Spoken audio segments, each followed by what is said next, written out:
conference will now be recorded. This is the Willmar City Council meeting for April 20th, 2020. Roll call. Mayor Calvin. Here. Councilmember Fagerly. Here.Eskey. Here. Schwantes. Here. Davis. Here. Otto. Here. Osmus. Here. Plowman. Here.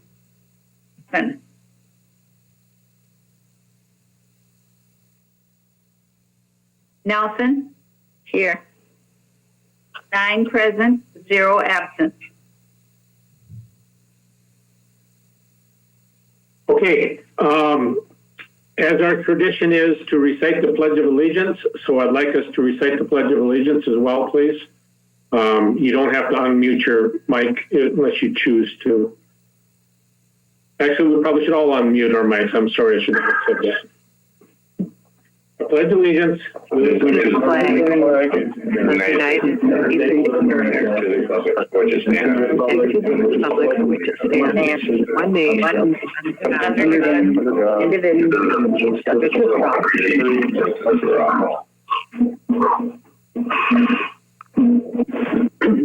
Okay, so I will look for a motion to approve the agenda as presented. So moved. Osmus second. Motion by Fagerly, seconded by Osmus. All in favor, signify discussion. All in favor, signify by saying aye. Aye. Can I do that, Brian, or should I be doing a roll call there? I would do roll calls every vote. Roll call. Judy? Fagerly. Aye. Neskey. Aye.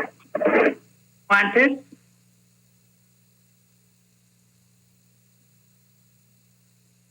Aye. Schwantes. Davis. Aye. Aye. Alvarado. Aye. Osmus. Aye. Plowman. Aye.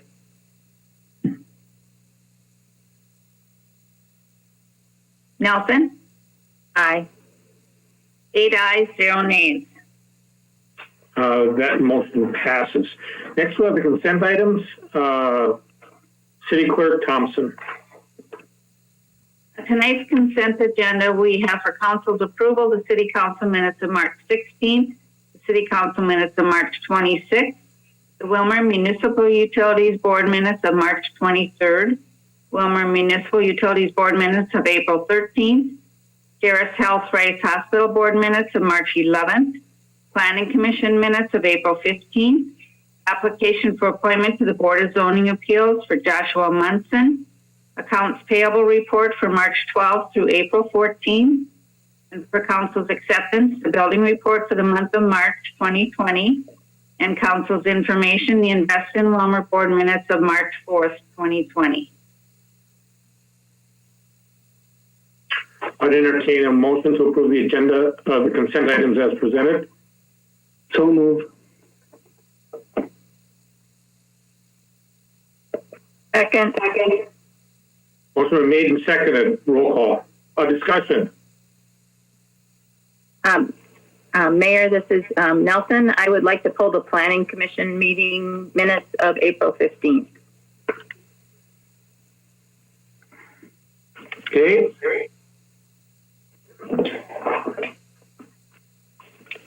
Anything else?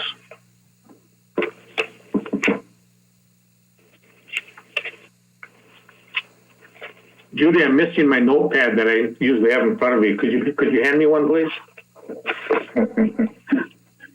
Thank you. With the exception of the item pulled by Councilmember Nelson, is there any other discussion? So we'll move forward with approving everything but that item, the Planning Commission minutes, by roll call. Councilmember Muskey. Aye. Fontes. Aye. Davis, Aye. Alvarado, Aye. Osmus, Aye. Bauman, Aye. Nelson, Aye. Fagerly. Aye. 8 ayes, 0 nays. That motion passes. Councilmember Nelson, item F, please. Thank you. I just wanted to reference item number 4 and just seeking clarification. The rezone from R2, R4, there was a statement in there that it was a city initiated rezoning. But my concern is that it would appear, and I get that it's probably city initiated, but it's regarding, I think, being done for one lot, which was referenced in the comments. And that one, I believe, is referencing a single lot that's looking to have a house move on it.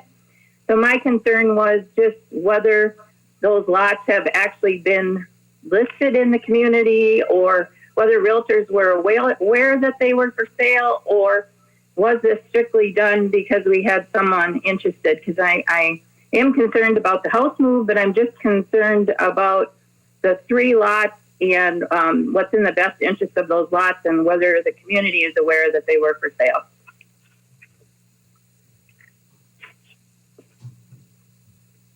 Staff, can you help? Mr. Mayor, Dr. Ramstead? thank you. Mr. Mayor, council members, yes, those lots have been for sale for quite a long time, almost 20 years, and or over 20 years. The marketing of those lots, as I understand, has been ongoing. Whether they're listed with realtors or on a realtor board, I do not know. I do not think they have been. The rezoning is not just for this lot, it is to make those large lots far more marketable so that we can sell them more easily. So it is actually not in relation to this sale. Although since they're putting a 3-family there, it will benefit them. But we feel it's going to actually make the properties far more marketable. Councilmember Nelson, follow-up questions? I just spoke with some people who are actually in the process of looking to build some homes there, and there are 7 new homes in that area that have been built within the last years, and so it really is more about the house move. I get the rezoning, and that needs to be done. That the house, I think, that is being looked at is being moved in. But it had been told me that previous staff had shared with some people who had looked at the lots a few years ago, that those lots were being looked at for something else and were not available. And so it's just a question, just a concern that we do what's in the best interest for all of those lots and not just one. Dr. Ramstead, could you tell us the location of these lots so that those that are watching or listening can know where the location is, please? Sure, Mr. Mayor and council members. The lots are Lot 1 through 3 of Pleasant View 4th Edition, which is right by the Giovanni's Pizza Place. It's on 14th Avenue Southeast. And if there was an intersection there, there's actually like a bend, but it's where 14th Avenue transitions into Pleasant View Drive.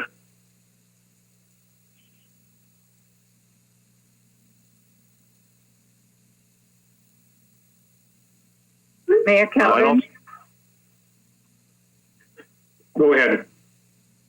Councilmember Nelson. Thank you. We, I think, have another action item that the request to put a garden in is on the other end of these 3 lots. And so it's in that same location. It would be off from 15th Street, where 15th Street flats are. And there's 2 Habitat for Humanity houses, and I think 5 single family homes. And there's also a manufactured home that's being moved in there right now. And the lot, I think, that's being referenced in this is right next to that. I'm sorry. Mr. Mayor? Dr. Ramstead, go ahead. Thank you. The lot where the house is being moved in is actually down the street a little bit. I think it's lot, I want to say lot 21, which is a corner lot a little farther down the street. And that they actually are putting in their foundation right now. They're finishing it off. But right in that particular area, there is a kind of a multifamily area back in that area already. So we thought it kind of blended in nicely there, and the commercial is right next door. Councilmember Nelson. My question, I think, has been answered with the rezoning. I will defer back to when the House move is discussed. So I'm good for now, and I will enter a motion to approve the Planning Commission minutes for April 15th. Second. Motion been made and seconded. Motion was made by Nelson, seconded by Meske. Councilmember Thompson. I'm sorry. Roll call. Councilmember Schwantes? Aye. Davis? Aye. Alvarado? Aye. Osmus? Aye. Bowman? Aye. Nelson? Aye. Hagerly? Aye. Meske? Aye. 8 ayes, 0 nays. That motion passes as well. I notice we have Administrator Gramitz. I'm going to go to you here. I notice we have a couple people here. It appears to be for the piece from Councilmember Plowman's agenda, which is the Invest in Willmar piece. Would there be a concern if we went to that so that those people could get on with their life? Would there be a problem with that, Administrator Gramitz? Mr. Mayor, I guess I would defer that to the city attorney, but personally, I don't think that would be a problem. We've done this in other meetings. Mr. Scott, that's good with you? Yeah, there's no issues from my perspective. Thank you. Councilmember Plowman, are you agreeable to that? Just take your first item and then we'll go to the Finance Committee and then take the rest of your items, or would you like to stay with the agenda as presented? We can move on that first Invest in Willmar project if you would like. Please do. Okay, then I guess I'll go ahead. Thank you, Mr. Mayor. The Public Works and Safety Committee was called to order on Wednesday, April 15th at, I believe it was 4 o'clock or slightly thereafter, 4:04. I myself was present along with Councilmember Osmus, Councilmember Alvarado, and Councilmember Nelson. Others present via teleconference were our City Administrator Gramitz, our Public Works Director, Mr. Christensen, Park and Rec Director, Mr. Baumgarten, our Finance Director, Mr. Okins, our Police Chief, Mr. Felt, our Fire Chief, Mr. Hansen, our Public Works Superintendent, Mr. Manzer, and our Engineering Administrative Assistant, Ms. Del Bosque. Also in attendance with us was Jared Vogie with Bolton and Mink, Rachel Screpet with the Invest in Willmar Committee, along with Shelby from the West Central Tribune. And if I'm missing anybody, I apologize, but I have a long list and it's hard to read on my tiny screen. We called the meeting to order. There was no public comment. So we jumped right into our first item, and that was revolving around the advertisement for bids for the Invest in Willmar Robbins Island project. The City of Willmar has passed a half-cent local option sales tax in the fall of 2018. A Robbins Island subcommittee was developed and a plan was created to redo the roads, parking lots, and water main at Robbins Island. The subcommittee group would also like to include 2 shelter alternates as part of the overall project. Bolton and Mink has been hired to oversee the design of the entire project. The Invest in Willmar Committee met on April 8th, I believe, and the Willmar Park and Rec met on April 15th and have presented the material and is seeking the recommendation on the project. The financial implications of the project are as follows. $3 million was originally approved by the voters for the Robbins Island apportion project. Bolton Mink was the subsequently selected architect and engineer for the design and implementation of the project. The parking and water main improvements estimated construction costs are approximately $1.9 million. The shelter ad or alternate 1, estimated construction cost of $250,000. The shelter ad alternate number 2 has an estimated construction cost of $225,000. The estimated construction cost overall will be $2.4 million, $2.380,000. The construction contingency of 10% being $238,050, and the A&E portion or the soft cost portion being $357,000 approximately, with a total estimated project cost of $2.9 million, and the actual figure $2,975,625. During the meeting, we had various discussions regarding what this actual motion was going to be, and we discussed the financial implications of the project. And I believe the intent of the motion was to adopt a resolution approving the plans and specifications, which are ready to go, authorizing advertisement for bids by Bolton and Mink for the Invest in Willmar Robbins Island project. And the amendment was made to finance, or to send then the motion that was made to the Finance Committee for the funding options.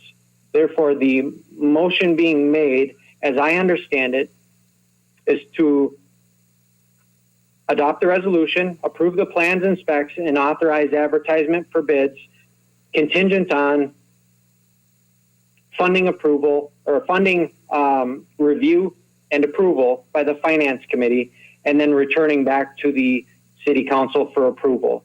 And I would enter that motion now. I will second that motion. Motion's been made and seconded to approve the items for the Robbins Island project.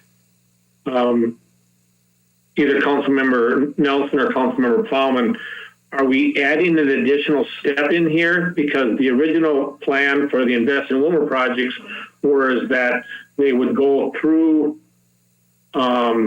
Public Works and then go to the council, but now we're going to send it back to Finance? Did I hear that correctly?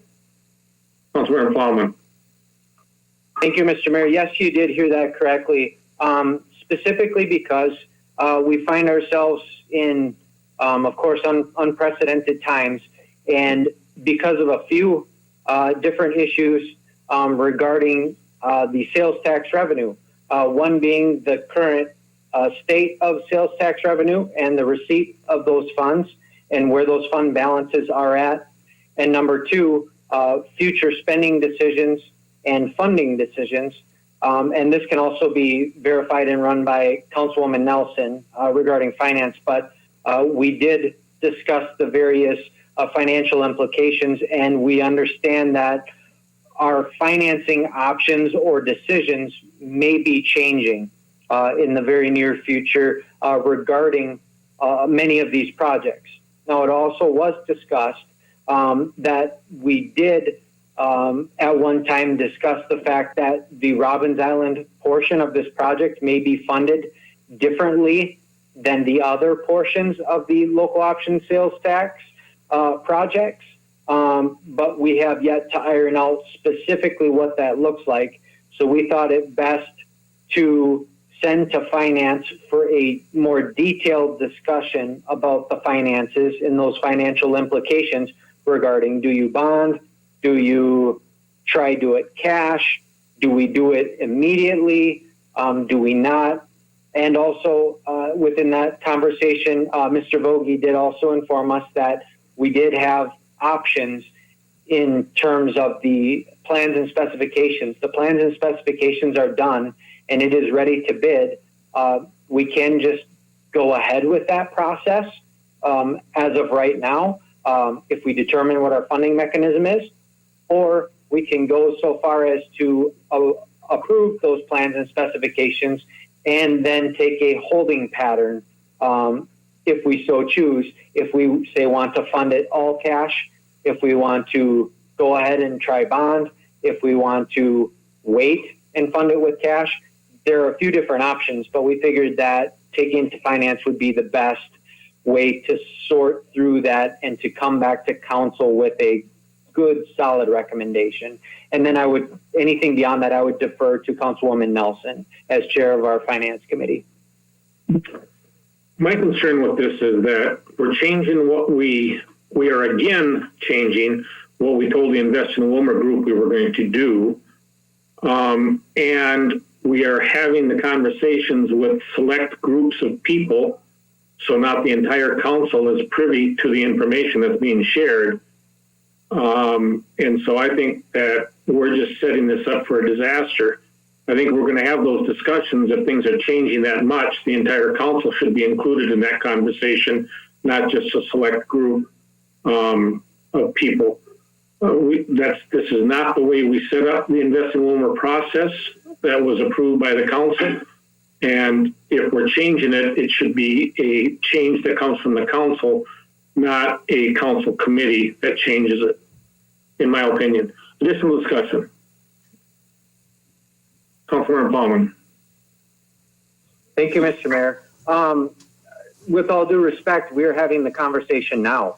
And so this is the time to talk about it. But also considering that, I understand that there was a process in place and there are all kinds of processes in place, but just due to the state of the financial markets and the bond markets and a plethora of other financial unknowns, I'm not in favor of just putting my stamp of approval on whatever spending just because we said we were going to do it one way. We do reserve the right to stop and do our due diligence, and I think it's actually our responsibility to do that. But well noted that there was a process in place, and I would like to follow our process in place until a time that we deem it necessary to change that process. However, I would suggest maybe it's time to change that process right now. And that is up to the council, and it is being discussed right now. So the council can do whatever they wish with it. I just thought better safe than sorry. Thank you. Mayor Calvin. Councilmember Nelson. Thank you. I think the difference for me on this one and these conversations, the same conversation regarding funding took place at the Invest in Willmar group.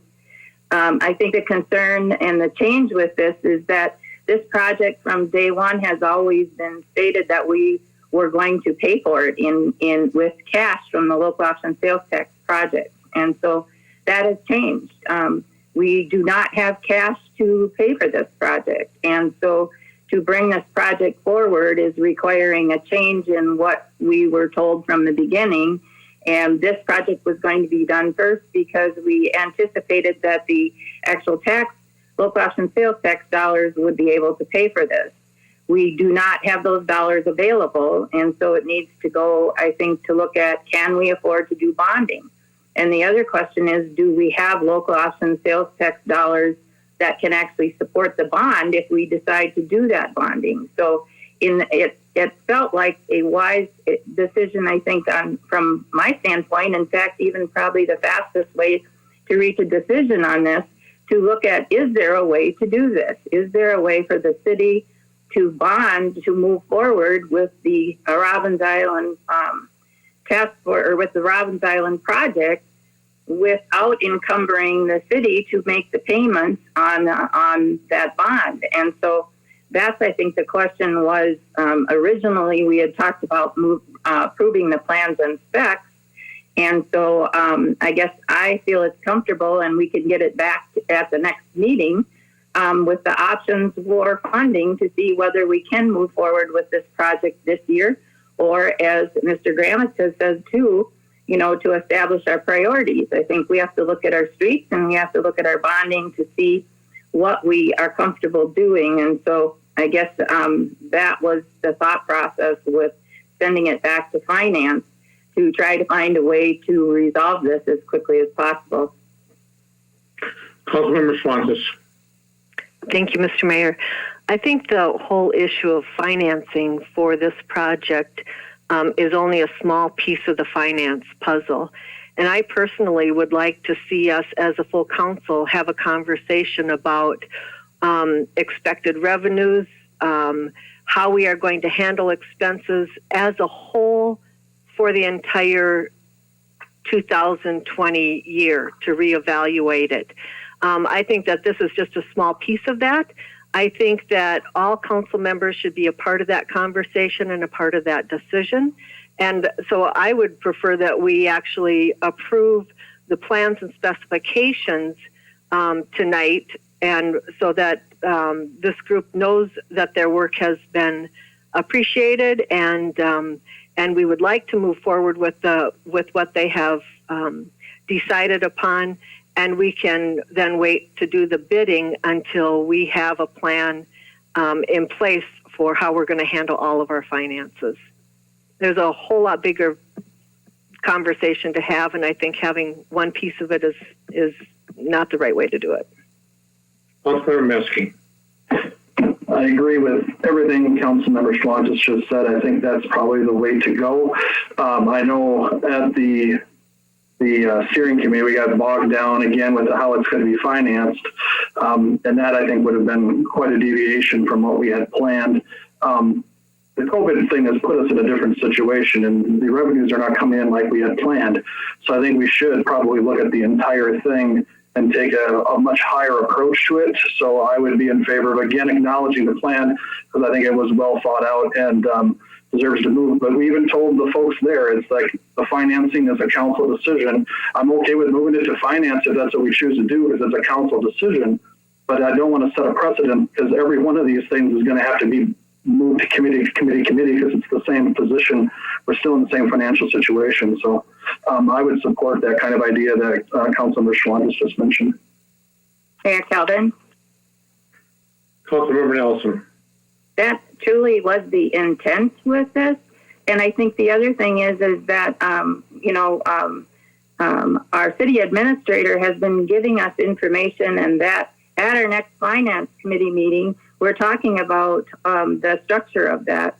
I would welcome a way to bring those conversations forward to the city council, and not just have a piecemeal approach with doing one piece today and one piece tomorrow. And so the intent of changing this motion was to try to do the very thing that Councilmember Schwantes was stating and Councilmember Meske was stating, was to go back and look at the options to approve the plans and specifications, but not to put it out for bid until we knew what our options were for the financing. So if this motion is making people uncomfortable, I think that the finance committee, and we've been asking for that information and receiving it, and I think our city administrator also, there just needs to be an avenue for us to bring those discussions forward. And I think that is best served coming through the finance back to the city council.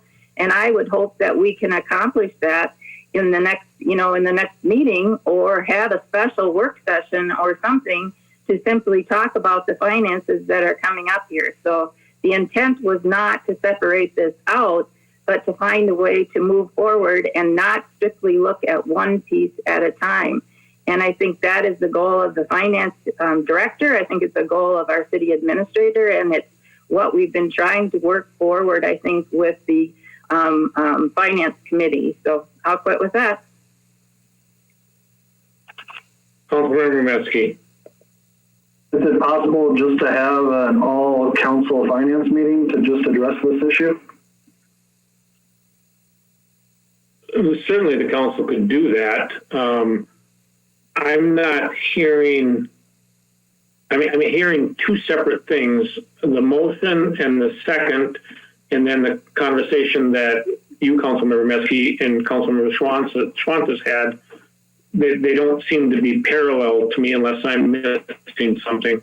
I know that Administrator Graham had said at one time that it would be good to have all of this stuff in front of the full council so that we don't have to rehash everything. I know that when this was talked about at Public Works, that the conversation went 40 minutes to an hour, and now we're 25 minutes into this discussion.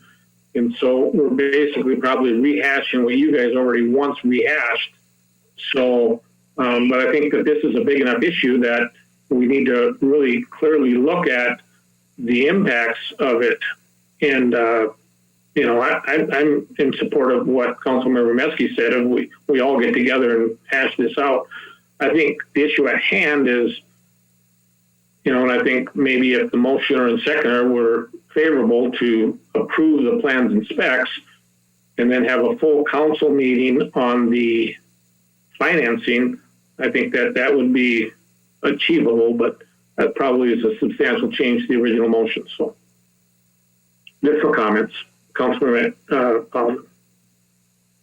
Thank you, Mr. Mayor. Yes, the original intent of the motion was to approve the plans and specs, and also then there'd be the contingency. An amendment was made with the finance portion contingency that it had to go back to finance to determine the funding mechanism, because our originally intended funding mechanism has changed.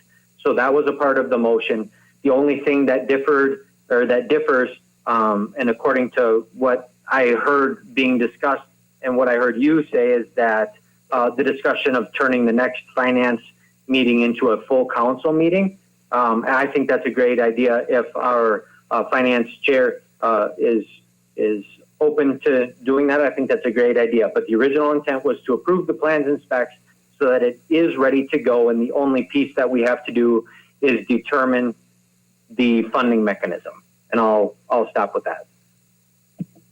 Mayor Calvin? Councilmember Nelson. Thank you. I have no issue with what Councilmember Plowman stated. That really is accomplishing the same thing that we talked about. We have a finance meeting scheduled for Thursday, so there is no way that I don't think that we can turn that into a full finance committee meeting at that time. And so I also would question with our city administrator if he feels that we are ready to have that full conversation also. And so, or to our finance director, because I think that has to happen as it relates to streets and as it relates to our local option sales tax project. So I think the concern that was stated at the meeting is that we don't go out for bids without having any kind of plan with how we're going to pay for that. So approving the plans and specifications is one thing, finding a financing mechanism is another. And so I can support the change in that if we can come up with a plan to meet to talk about the financing options. I don't know if our city administrator has any comments on that. Administrator Ramitz. Mr. Mayor and City Council members, I guess I would prefer to have the meeting where all council members are present and we can hash all of the options out and talk about our projects and lay the groundwork so we have a game plan, whether we divide the bond issue into two pieces and, you know, one this year and one next year, just what it's going to look like. Because I think going through it once would be preferable than to go through the committee, come back and, you know, spend another hour here at the city council, getting together, talking about it at one time, laying the plan, you know, for the future and then moving on. Seems like the best plan for me. So, Councilmember Alvarado. And Councilmember Osmus, I can't see you because you're behind all my screens, so you're going to have to give me some type of eye sign if you wish to speak. Thank you, Mr. Mayor. What makes this a difficult situation with the financing right now is that we're in a quarantine phase, and we don't know what's going to happen with the rest of the state in 2 weeks. We don't know how Governor Walz is going to proceed. So we're kind of in a tough situation as to knowing what to do financially. But I agree moving forward with the approving of the plans and the specification, the authorization, and advertisements for bids. I believe that's a good way to go, turning it back over to finance, let them talk about it, think about the future a little bit, and then coming back with some ideas as to how to proceed from there. Thank you. Okay, so the motion on the table is to approve plans and specs and refer it back to finance for their discussion and bringing it back. So I've got 3 council members that are saying they would like to approve the plans and specs tonight and then come back as a full council to discuss the financing. And I've got, I believe, the motioner and the seconder, one of which might be in agreement, the other, I'm not sure at this point. Councilmember Fagerly. So, yeah, I just wanted clarifications. We're just going to approve the plans and specs. So this committee is done working them, and then we'll figure out financing. No, this is just one piece of the Invest in Willmar piece, and that's the part that James Miller and Rachel Squetvet and Jared Vogie have been working with staff on developing. So this is just one piece of it. Yeah, So, the Robbins Island project. Correct, right. Yeah. Yeah. There's more pieces to that, yeah. Okay. Can I speak, Mr. Mayor? Certainly, but I can't see you. So, yes, go ahead and speak, Councilmember Osmus. I'm probably bouncing off of Councilmember Fagerly a little bit, but right now the motion is on the table for the Robbins Island project. If without, I mean, obviously we don't know the financing situation, but if we wanted to look at not doing the shelters, which was one of the options, and just doing the roads, where does that come into play? If we were going to do pieces of each one of the local option sales tax projects. I'll defer to Councilmember Plowman, followed up with City Administrator Gromitz. Thank you, Mr. Mayor. Yeah, actually, I was going to defer either to City Administrator Gromitz or I believe Mr. Vogie is the most familiar out of anybody else with how their particular bidding process is going to go, and they would be the ones facilitating that. So because they would actually be writing up the bid structure with those alternates, he would probably be the most knowledgeable source that we have here with us. Otherwise, if Mr. Baumgarn, I don't know if he's on the line tonight either, either of those would be qualified to answer that specifically. I'll go to City Administrator Gromitz, followed by Mr. Vogie. All right, Mr. Mayor and City Council members, the original project estimate was $3 million. And I think what's basically happened is they identified the project, the part of the project they want to do. Number one is the roadway, the parking lots, all of the things except the shelters. So they want to get project number one done for sure. But if project number one comes in at $3 million, there's no money for the shelters. Okay? So if project number one comes in at the estimated dollar figure of $2 million, then we can look at adding the shelters. But if it comes in at $2.5 million, we can maybe only add one shelter instead of two. So that's what the alternates are for. We want to get the road and parking lot done for sure. And if there's enough money, we want to do both shelters. But if there's not enough money, we may only end up doing one shelter. So that you put the shelters in as alternates so that when you bid them, you'll find out whether or not you're underneath the $3 million cap in the end. If you're over, then you're going to have to maybe drop off one of the shelters. It's just, kind of add up the parts to see if you're still under budget.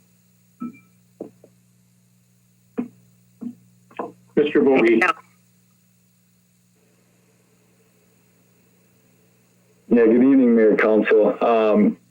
City Administrator Gromitz is exactly right. That was the intent of the Robbins Island Subcommittee as we developed the process and worked toward the full plans as you've seen them in your packet. The the estimate was below the $3 million. And one of the goals of I believe also the mayor's task force, as it was originally contemplated with some of these shelters, the project has been set up for that opportunity if the bids come in favorably. It doesn't obligate the council to move forward with the shelters. Simply what it is it's obtaining the pricing, and then as a reminder, these bids come back before the council for ultimate approval as well. So, Mayor Calvin? Rob Baumgartner, Rob, you know who you are. If you have comments, just unmute your mic so I know you want to say something. Otherwise, I'll assume that Brian covered what you wanted to say. Councilmember Nelson. Thank you, Mayor Calvin. I think that was the other light that went on when we found out that there is not cash to do this, is that if we are going to have to do bonding for Robbins Island, then perhaps looking at the full $3 million versus the $2 million, and what would those payments look like different?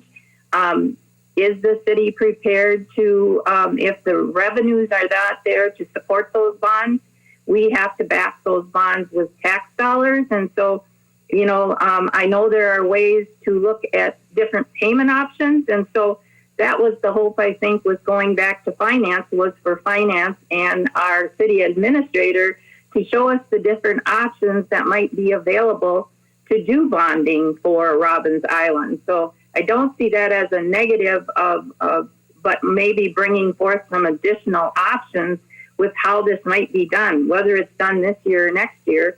The revenues in the local option sales tax probably can't support the bonding.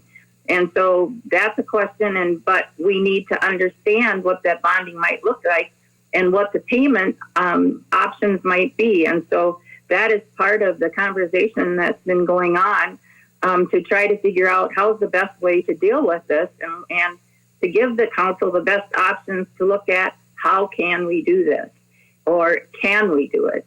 And so that, you know, how we do this, if we only want to approve the plans and specifications and come up with a way for the full council to approve this, that's fine, or to receive all that information, that's fine. But I think we just need access to all of the information to make an informed decision. I'm going to Councilmember Meske and then City Attorney Scott. Would that be a substantial change to the motion? So the motion would have to be rescinded, or because the council as a whole would be discussing the financing, it could remain paramount to the question. Councilmember Meske. I would like to defer to hear what the city attorney has to say, because that was going to be where I was going to go, whether I needed to make a friendly amendment or if we have to do a new motion. Attorney Scott. Thank you, Mayor, members of the council. It sounds to me like a friendly amendment would be needed to bring this back to the full council, if that was the question. Councilmember Meske, you heard the answer there. Yeah, it was how you want to frame it. I just think we talked about the plan at the steering committee as well, and talked about the different pieces that are in it. They are based on financing, but the plan is the plan, and approving the plan is what it is. That's what they're asking us to do. I think that's what we're supposed to be doing, and then we'll figure out how much the financing can work and how much of the project we can finance. And so if the motion is currently that we're returning it to finance to talk about options, I would modify that to say, as a friendly amendment, that we have a full council meeting. It doesn't have to be at the next finance meeting. I think a friendly amendment would be at the one after that, so you can get all of the options together. But this evening that we do approve the plan that came from the steering committee. Is there a second to the friendly amendment? Second. Motion's been seconded by both Osmus and Schwantes. Mr. Miller, did you have a comment to make? Well, I actually just wanted to ask for a point of clarification. Going back to when this committee was put into place, I guess the conversation from at the time Administrator Holland was that all funding options were on the table.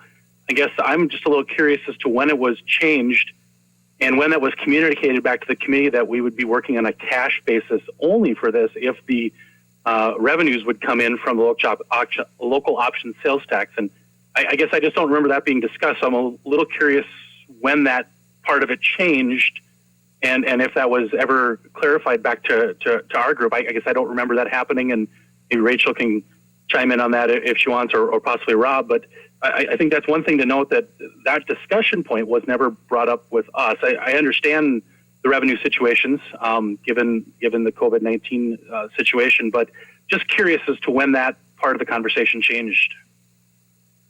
Okay, we have a motion on the table. It has been seconded for a friendly amendment to have the discussion on financing on this project come back to the full council. Discussion, Councilmember Nelson. No, I do not have a comment. I am fine with that. Roll call.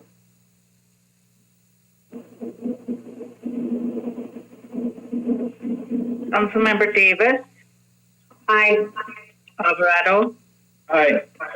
Osmus. Aye. Bauman. Aye. Nelson. Aye. Bagerly. Aye. Maskey. Aye. Montes. Aye. 8 ayes, 0 nays. So the friendly amendment passes. So the motion on the table currently would be to approve the plans and specs as presented by the Invest in Willmar Robbins Island Subcommittee. I paraphrased there. That Mr. Vogie, could you just give a 30-second description on the shelter concept? Yeah, for sure.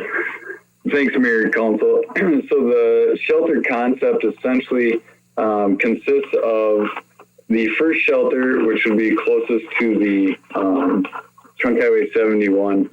We're referring to that as open shelter, and Rob and Rachel, please correct me if I'm wrong, but I believe that is open shelter number 1. The concept with that is a 20 by 40 structure with a 16-foot overhang, which would allow the option for picnic tables to be placed outside underneath the overhang. That shelter is located, if difficult here without the map, but the map is in your packet and that shelter location is identified. That shelter has been identified due to its proximity to the beach and others. The second shelter is what's referred to as the hilltop shelter. That's also near a parking area. The concept would be in collaboration with Ram Construction, who is actually building the Four Seasons shelter. So we talked to them and identified similar materials to the Four Seasons shelter, the same roof color, etc. And then the similar interior materials, which were selected due to their ease of maintenance for the staff that will be maintaining them. So ultimately, they'll have the same character as the Four Seasons shelter, however smaller in size. And those are the priority shelters that were identified by the subcommittee, and that is why you see them as alternates to the overall plan. Okay, so I'm looking for new information here. So we have had a substantial discussion in regards to the project and willingness to move the project forward for plans and specs. Understanding financing will come back to us at another time. Additional discussion paramount to the revised motion on the table. Seeing and hearing none, roll call. Councilmember Alvarado. Aye. Osmus. Aye. Bauman. Aye. Nelson. Sorry. Aye. Bagerly. Aye. Maskey. Aye. Montes. Aye. Davis. Aye. 8 ayes, 0 nays. Thank you. I also want to give a shout out to Ms. Gredvit and also Mr. Miller and Vogie for their work on this. I really do appreciate it. So Councilmember Palmer, with your permission, we'll move back to Councilmember Nelson's Finance Committee, if that's okay with you. That is perfectly fine with me, Mr. Mayor. Councilmember Nelson. Thank you. The Finance Committee met on Thursday, April 9th at 5:15 via teleconference. Those present were Councilmember Nelson, Fagerly, Plowman, and Osmus. Also others on the teleconference was Councilmember Davis, Councilmember Alvarado, City Administrator Gramis, Finance Director Okins, City Clerk Thompson, City Planner Swedberg, and Baker Tilly Consultant Doug Green, and the West Central Tribune reporter Shelby Linrood. We did call the meeting to order at 5:15. There were no public comments. However, we did receive conversation and have a discussion with Doug Green at that time. Those comments are incorporated into the minutes under project financing, timing, and continuance. And so I will reference those when we get to that point. We had 3 action items, and the first action item was to approve a resolution regarding the statutory municipal liability coverage limits. And staff presented the details of our current statutory tort liability limits to the extent of the coverage purchased from the League of Minnesota Cities Insurance Trust. A decision must be made annually whether to waive those limits. If the city does not waive the statutory tort limits, an individual claimant would be able to recover no more than $500,000 on any claim to which the statutory tort limits apply. The total which all claimants would be able to recover in a single occurrence to which statutory tort limits apply would be limited to $1,500,000. If the city waives the statutory tort limits and purchases excess liability coverage, a single claimant would be potentially able to recover an amount up to the limit of the coverage purchase. The total which all claimants would be able to recover for a single occurrence to which the statutory tort limits apply would also be limited to the amount of the coverage purchased regardless of the number of claimants. Staff was recommending not to waive the statutory tort limits at this time, which is what we have done every year. It was moved by Councilmember Osmus and seconded by Councilmember Plowman to recommend a resolution stating that the city would not waive the statutory tort limits established at $500 per claimant and $1,500,000 per occurrence. And I will enter that motion now. I'll second that. Osmus? Motion made by Nelson, seconded by Osmus. Discussion. Roll call. Councilmember Osmus? Aye. Plowman? Aye. Nelson? Aye. Lee? Aye. Husky? Aye. Montes? Aye.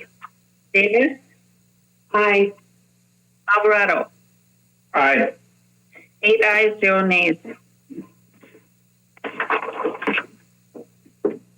That motion passes. That resolution passes. Councilmember Nelson. Thank you, Mayor Calvin. The next action item was a reapportionment of special assessments. Staff explained that the property located at 908 and 910 15th Street Southwest has been used for residential purposes and is zoned R2. The Pathrath minor subdivision was reviewed and approved on February 19th, 2020 by the Planning Commission and on March 2nd, 2020 by the City Council. The subdivision triggered the need for a reapportionment as there are existing special assessments on the original parcel for the 15th Street Southwest Street project completed in 2019. The existing special assessments are $3,989.25, which will be split between the 2 parcels being created. And those amounts are listed there and will continue to be paid in yearly increments. It was moved and seconded to approve the reapportionment of the special assessments for the Pathrath subdivision as requested, and I will enter that motion now. Second by Plowman. Motion made and seconded to approve the reassessment of, or reappropriate, what Audrey said, what Councilmember Nelson said. It's hard without my screen up, I'm sorry. Discussion. Roll call. Councilmember Plowman, Aye. Nelson, Aye. Bagerly, Aye. Heskey, Aye. Schwantes, Aye. Davis, Aye. Alvarado, Aye. Osmus. Aye. 8 ayes, 0 nays. That resolution passes as well. Councilmember Nelson.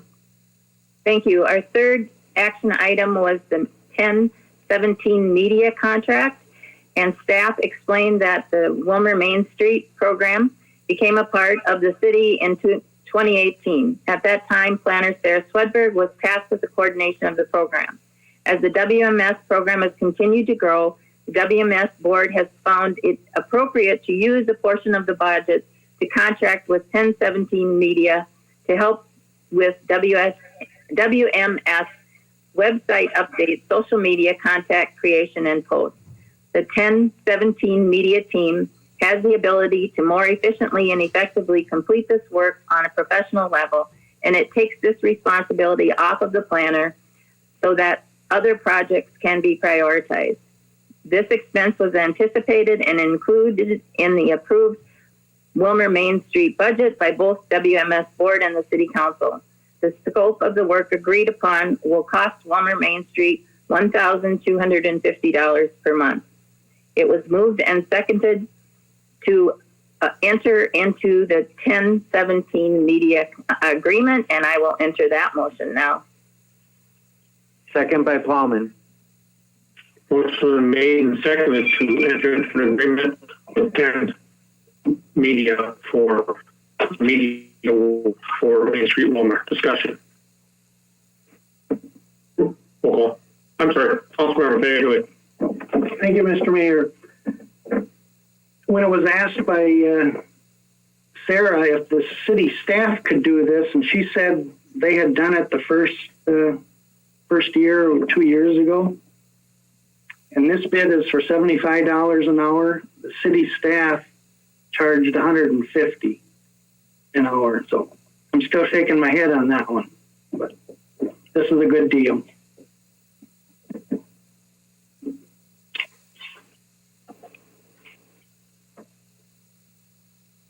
Additional.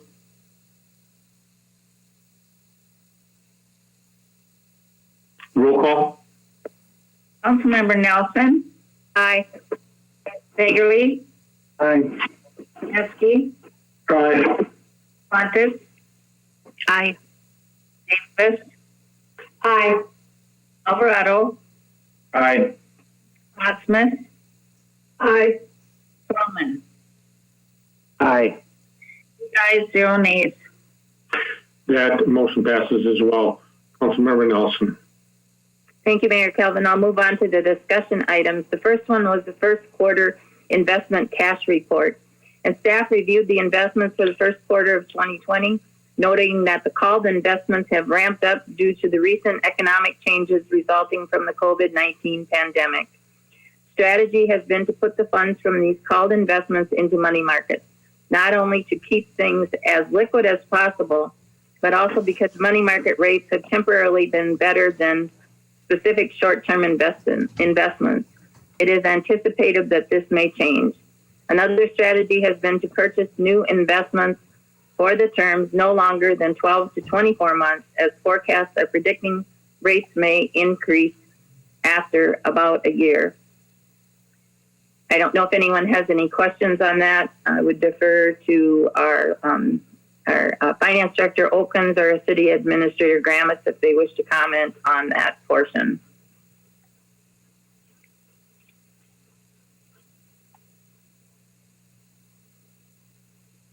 Hearing none, I will move on to the next discussion item, which was our first quarter general fund operating report.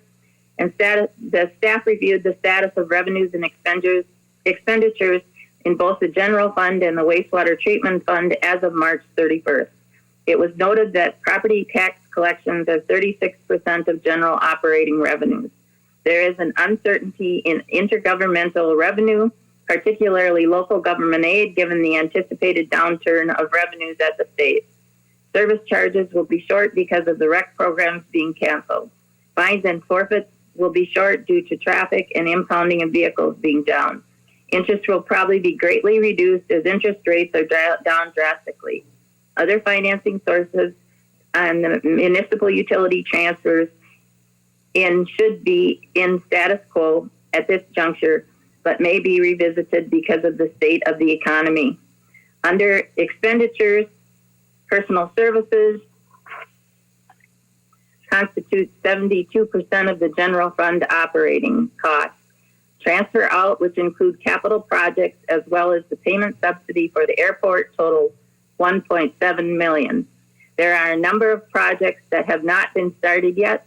Of those, there are two major projects of $315,000 at Swanson Field Lights and $485,000, which was allocated for the auditorium. Again, I will defer to if there's any comments that either either staff would like to make at this time.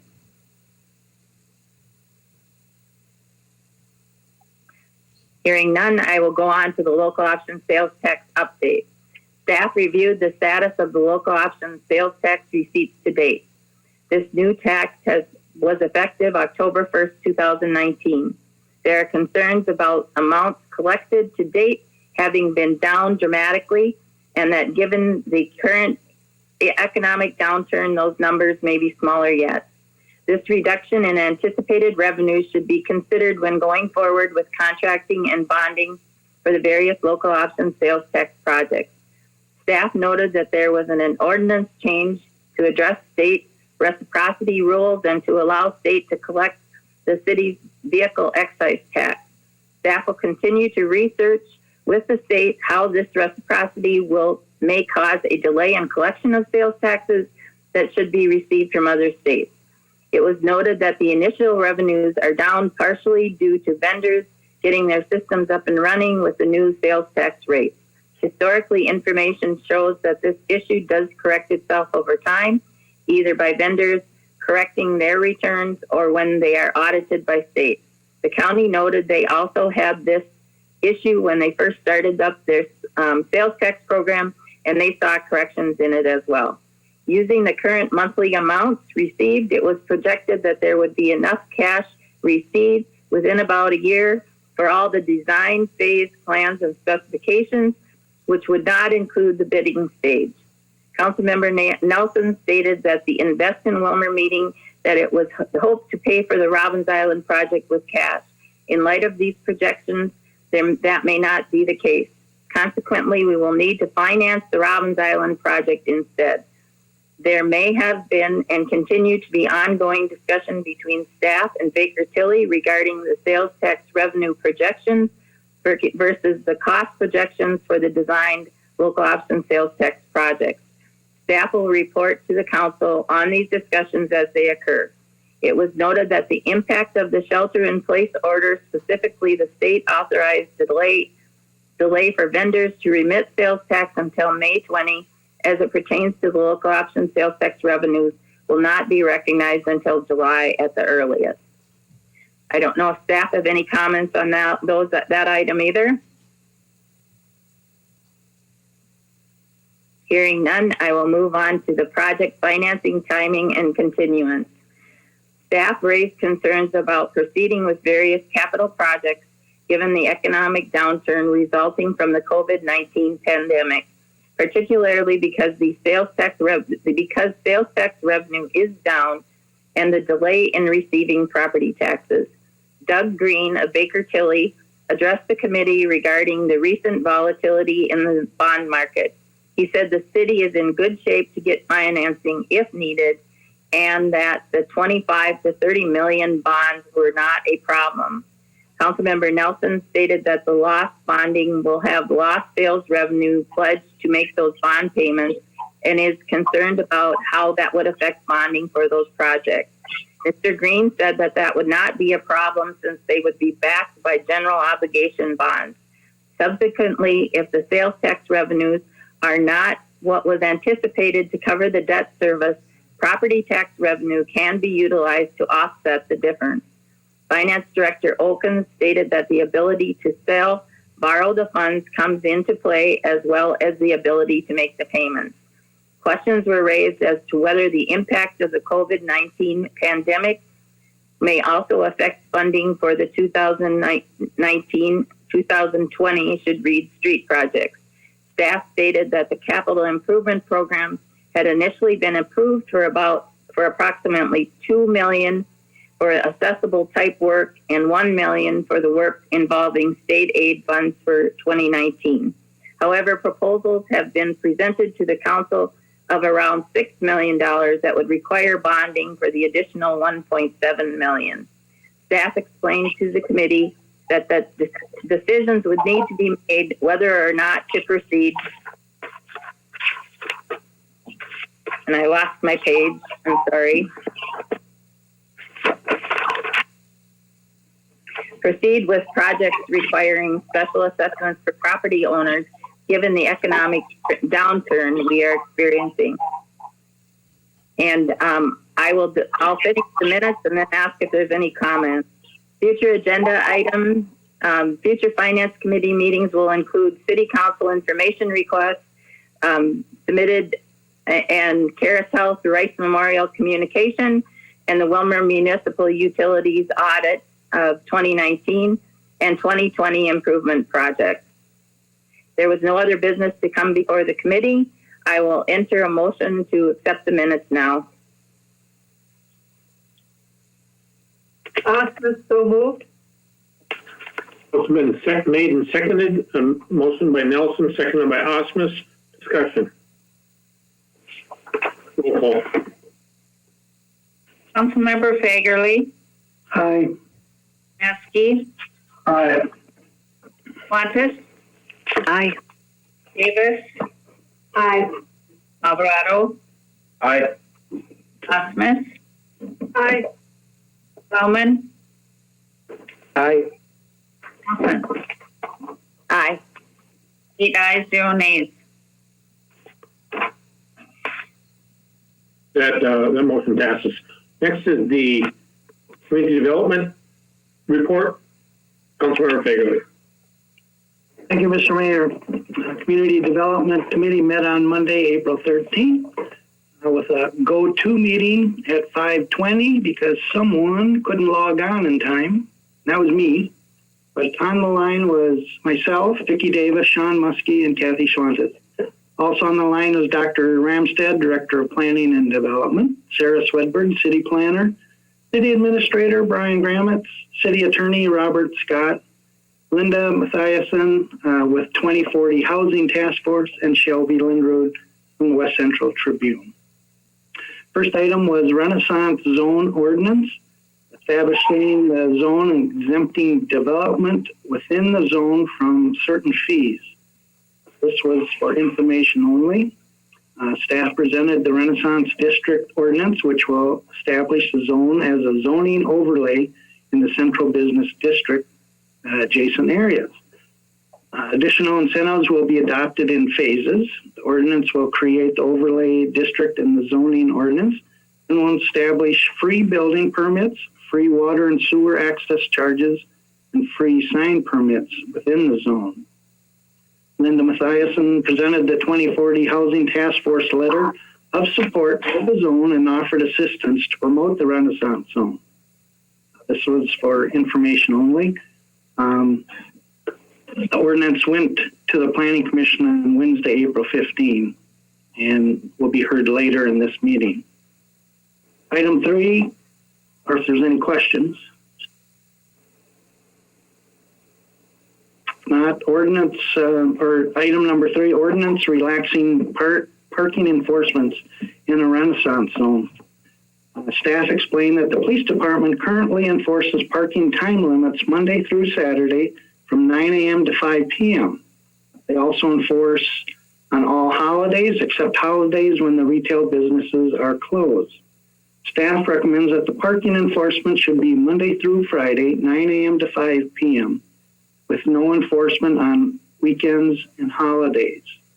There was some discussion and some concerns, but Attorney Scott stated that the parking ordinance could be changed and or modified at any time by the council if issues arise. So there was a motion made and a second to relax the parking enforcement in the Renaissance Zone and set a public hearing for May 4th, 2020, and I'll make that motion. Second. Motion was made by Councilmember Fagerly, seconded by Councilmember Metzke. Discussion. Roll call.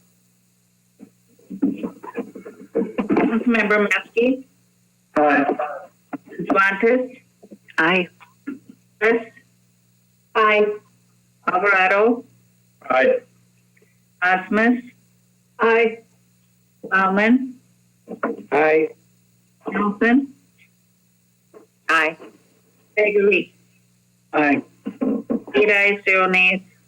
That motion passes. Councilmember Fagerly. All right, thank you. Item 4, land sale to Sharon Tyne. There's an offer to purchase a lot, and it is Lot 1, Block 1, Pleasant View, 4th Edition, in the city of Willmar. It'd be off of 14th Avenue Southeast. The offer is $19,000 plus $1,000 for a special assessment for a total of $20,000. This property was received by the city in 1986 for delinquent taxes. Total cost for this lot is $1.06 per square foot. Commercial property, industrial park is $1.25, so it's a good price. Purchaser intends on moving a house they own from South First Street in Willmar to this site, which will become a triplex.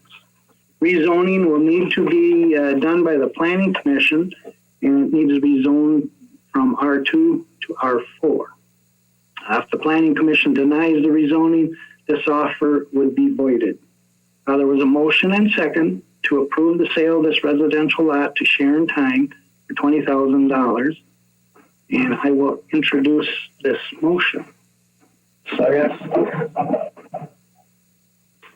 Motion was made by Councilmember Fagerly, seconded by Councilmember Metzke. Discussion. Councilmember Fagerly.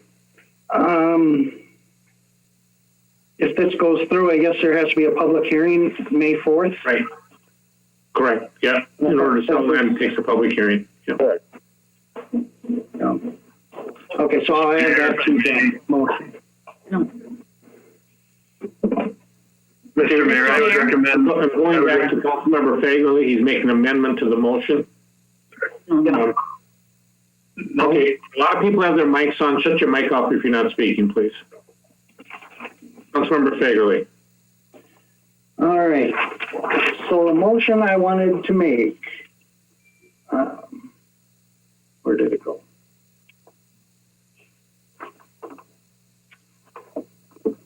Okay.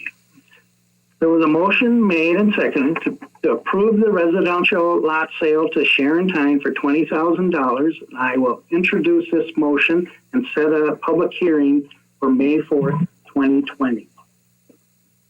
Okay. City Attorney, is Councilmember Metzke, are you willing to second that? Yes, I can do that. That's fine. But I think the city attorney has a comment. Correct. City Attorney Scott. Correct, Mr. Mayor, members of the council. I would recommend there be two actions. One would be to approve the sale and approve the purchase agreement for the sale. The second would be to introduce the ordinance authorizing the sale and set the public hearing for May 4th. So the motioner and seconder are agreeable to the recommendation of the city attorney, correct? Yes. Discussion. Roll call. Councilmember Schwantes. Aye. Davis. Aye. Alvarado. Aye. Osmus. Aye. Bauman. Aye.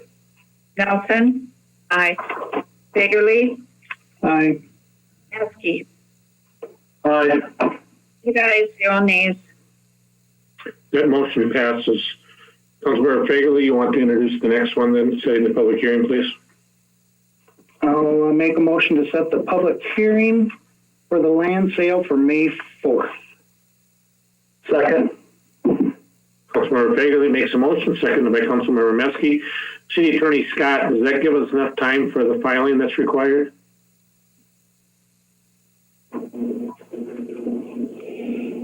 Mr. Mayor, I have to admit I'm not sure what filing you're referencing. For the publication deadline? Correct. I would defer to the city clerk. I would think it would. It's a simple ordinance. Yes, Mr. Mayor. I'm sorry. Mr. Mayor, members of the council.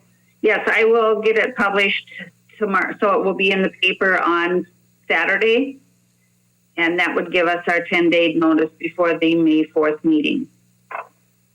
Okay, the only reason I bring that up is that there was one time we tried to sell property. We hadn't done proper notification, so we had to redo it. So that was the only concern I had.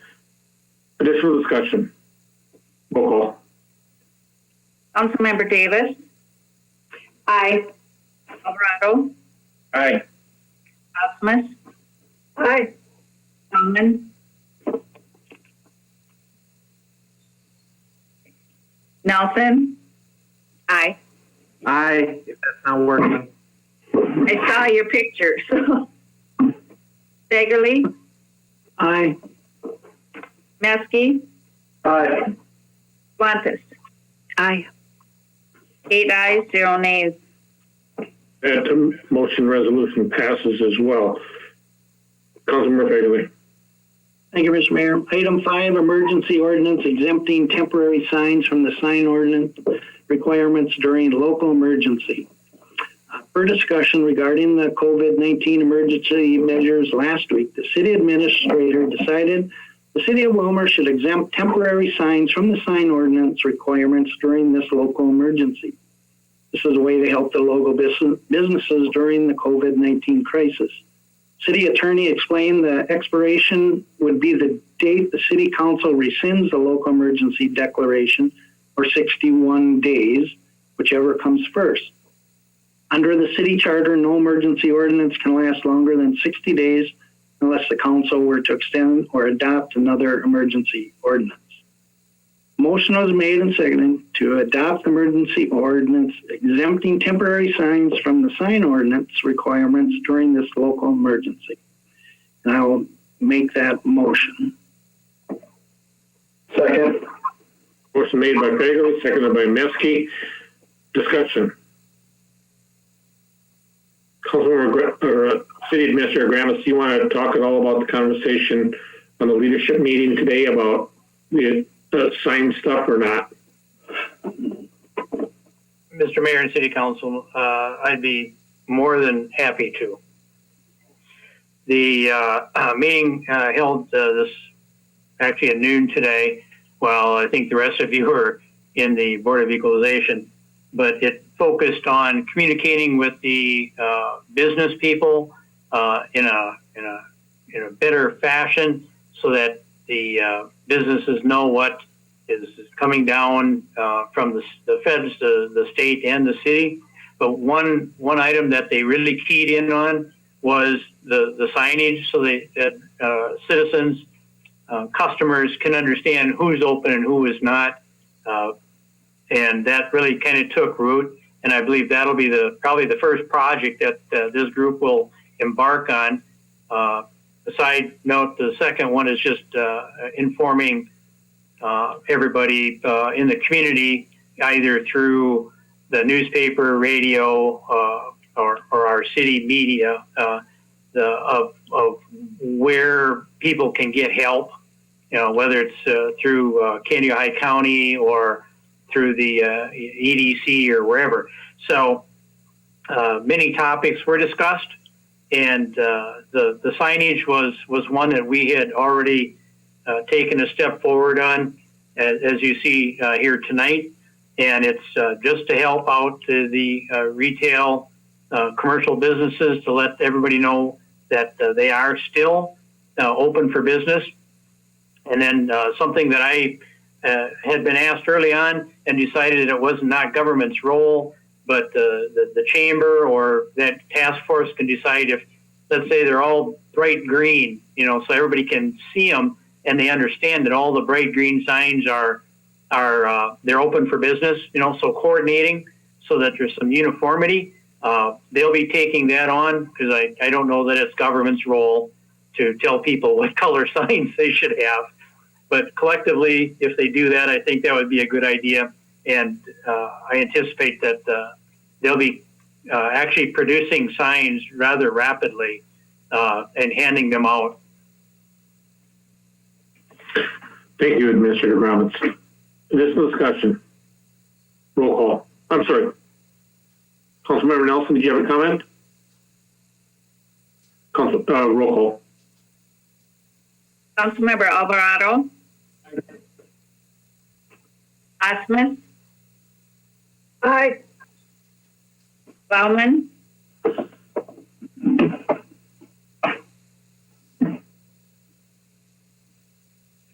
Nelson. Aye. Early. Aye. Neski. Aye. Fontes. Aye. Davis. Aye. 8 ayes, 0 nays.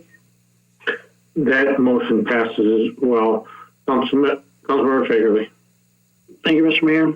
After a few updates from staff on current projects, the committee adjourned at 7 p.m. And if there's no questions, I'll make a motion to file the minutes. Second. Motion made by Councilmember Fagerly, seconded by Councilmember Metzke to file the minutes.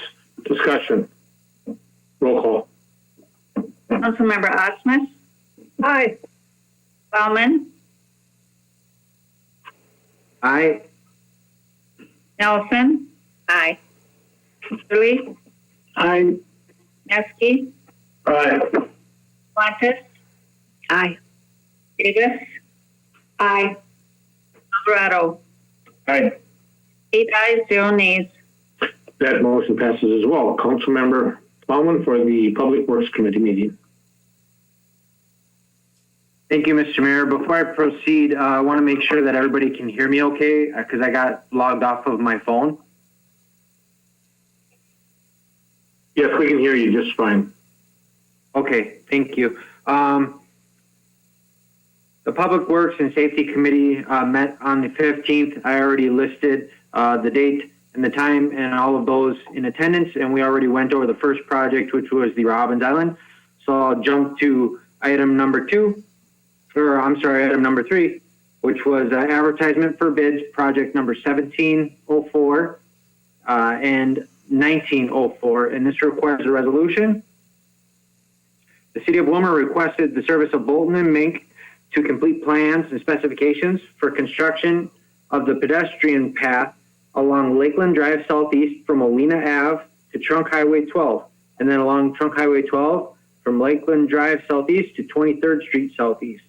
The plans and specifications for the above-mentioned project have been completed and are ready for bid and construction. The project has an estimated cost of $530,401, including construction, engineering, and contingencies. $210,000 in federal funds are allocated for the project, with a city obligation of $320,401, which is included in the 2020 street and other improvements CIP budget. The city must begin spending the federal funds by September 2020 in order to continue to be eligible for those funds being allocated for this project.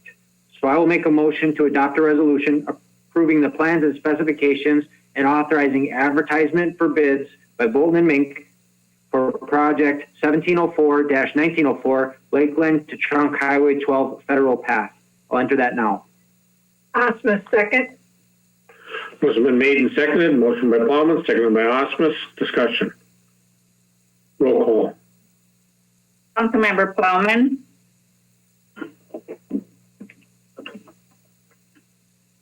Bauman. Aye. Nelson. Aye. Hagerly. Aye. Metzke. Aye. Fontes. Aye. Davis. Aye. Alvarado. Aye. Osmus. Aye. 8 ayes, 0 nays. That resolution passes. Councilmember Palmer. Thank you, Mr. Mayor. The next project that we have on board is project 1902-B, plan and specification approval for the East Side Drainage Improvement Project. The City of Willmar requested the service of Bolton & Mink to complete plans and specifications for construction of project 1902-B, the East Side Drainage Improvements. The plans and specifications for the above-mentioned project are completed and ready for bid and construction. This phase of the project installs additional storm drains for outfall capacity and redirects existing catch basins into new outfall, which will further reduce storm flow into private facilities and areas. This phase is part of a larger regional project which will aid in the alleviation of occasional stormwater flooding for residents in that area of town. The project is to be paid out of local option sales tax funds. Phase 1 construction was completed by Crow River Construction in the amount of $52,321. Phase 2 is estimated at $222,500. Engineering for the project cost is $110,060. Contingencies will be $32,482 for a total project amount of $417,363. We are adopting a resolution approving the plans and specifications and authorizing the advertisement for bids by Bolton & Mink for project 1902B, the East Side Drainage Improvements Project. I'll enter that motion now. Nelson, second. Motion made and seconded. Motion by Plowman, seconded by Nelson. Discussion. This is a question for staff. I'm not sure who might know the answer. Did we not pay for the $110,000 of engineering last year? And would we then be reimbursing ourselves out of local option sales tax dollars? Or is my memory not correct? Somebody help me with that? Mayor, members of the council, I'm not sure we paid for it, but we calculated all of it as part of an overall project. Mr. Mayor, correctly, we did calculate, but we did not. I'm sorry, Mr. Okins. Of the $110,000, $60,000 of that was paid out of the general operating because it occurred prior to the sales tax. The remaining amount is paid from local option sales tax. Okay, that was my memory, and that's thank you for confirming that. Additional discussion. Roll call. Councilmember Nelson. Sorry, aye. Aye. Hagerly. Aye. Neskes. Aye. Montes. Aye. Davis. Aye. Alvarado. Osmus. Aye. Plowman. Aye. 8 ayes, 0 nays. That resolution passes. Mr. Okins, I've got a follow-up question to you. So my understanding is that the $60,000 was paid for under our general operating budget. The additional dollars will come out of local option sales tax, or will we reimburse ourselves for that $60,000 as well? No, the $60,000 will not be reimbursed because those costs were incurred prior to the passage of the sales tax law. The general operating storm sewer water will cover that. Okay, I thought that's what you'd said, but then my mind was going to different areas, so thank you very much. Councilmember Plowman. Thank you, Mr. Mayor. Moving on, it's a little bit out of order from what was in our meeting, but we do have our safety department statistics attached to this packet. You can probably see them, both from our fire department as well as our police department. This would be a good time to jump in and ask questions if you have any. I know that there wasn't anything unusual that stuck out from the fire segment, and the other things that stuck out from the police department statistics obviously, traffic stops are way down because they're allocating their resources towards a lot of public education type things. And also we do know that with everybody in the stay-at-home orders, with everybody at home, there are obviously more calls for home-related type public assistance. But if anybody has questions, now would be the appropriate time to ask either our either chief or our city administrator. Okay, doesn't look like anybody has any, so I'll go ahead and move on. Our next item would be regarding our Humane Society. In 2016, the city of Willmar entered into a yearly payment agreement with the Humane Society for the care, boarding, food, water, daily exercise, and if necessary, euthanasia and cremation of impounded animals. Prior to that time, the city was charged on a per animal basis. The Humane Society Board has submitted fees for consideration regarding the pending agreement. And this was also noted that since 2016, this yearly cost has been the same. It has been $38,800 annually, and that is the suggested contractual amount again for year 2020. So this will be the fourth or fifth year that we've had the same fee. And then they are noting also that in the year 2021, we will be seeing a 10% increase. So that's our first increase in that 4 to 5 year span. The amount again is $38,800 annually. Next year's amount will be $42,680. It was motioned and seconded to go ahead and approve that agreement, and I will enter that motion now. Osmus, second. Motion made by Plowman, seconded by Osmus. Discussion. I'm going to go back to Finance Director Okens. Have we completed our payments to them for the build that when they built that facility? And if we did, do you remember what year that was? I would have to check on that, Mr. Mayor. I do not recall that there are any payments that we paid recently, so I can check on that and send an email out to the council. Thank you. Additional discussion. Roll call. Councilmember Fagerly. Aye. Maskey. Aye. Schwantes. Aye. Davis. Aye. Alvarado. Aye. Osmus. Aye. Bowman. Aye. Nelson. Aye. 8 ayes, 0 nays. That resolution passes as well. Councilmember Plowman. Thank you, Mr. Mayor. Next item is a squad car purchase for 2020. The Willmar Police Department had 3 vehicles approved for purchase in the 2020 vehicle CIP. Pricing was done through the state bid, also Mills Auto and Atwater Ford. The Atwater Ford bid came in the lowest of the 3 for the base price of the vehicle with all of the same options. The Willmar Police Department vehicle CIP total also includes the needed accessories, modifications, and installation of those not included in the base vehicle price. Example of the light bars, the prisoner transport seats, radars, lighting, sirens, all that good stuff. The Willmar Police Department has requested 4 replacement vehicles in 2019 and 2020, but approved for 3 replacements.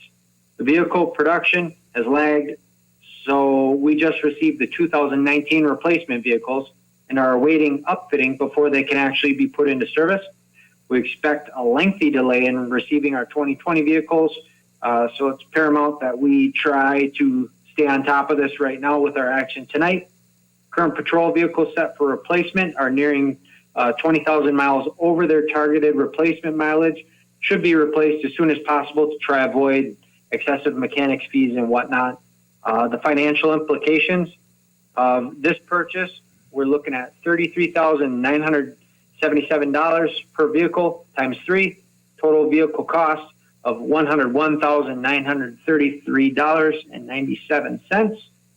And I am going to enter a motion to authorize the purchase of those 3 patrol vehicles through Atwater Ford. Osmus, second. Was made by Plowman, seconded by Osmus to approve the purchase of vehicles from Atwater Ford. Discussion. Councilmember Maskey? No, I'm just getting ready to vote. Roll call. Councilmember Maskey. Aye. Schwantes. Schwantes. Aye. Davis. Aye. Alvarado. Aye. Osmus. Aye. Plowman. Aye. Nelson. Aye. Fagerly. Aye. 8 ayes, 0 nays. That resolution passes. That motion passes. Councilmember Plowman. Thank you, Mr. Mayor. Our next item is the Public Works Garage Heating and Air Conditioning Project. The 2020 Capital Outlay Program includes $60,000 for the replacement of HVAC units throughout the facility and for the addition of air conditioning into the mechanic shop. The remainder of the budgeted funds will be reserved for the heating system in a garage at a later date.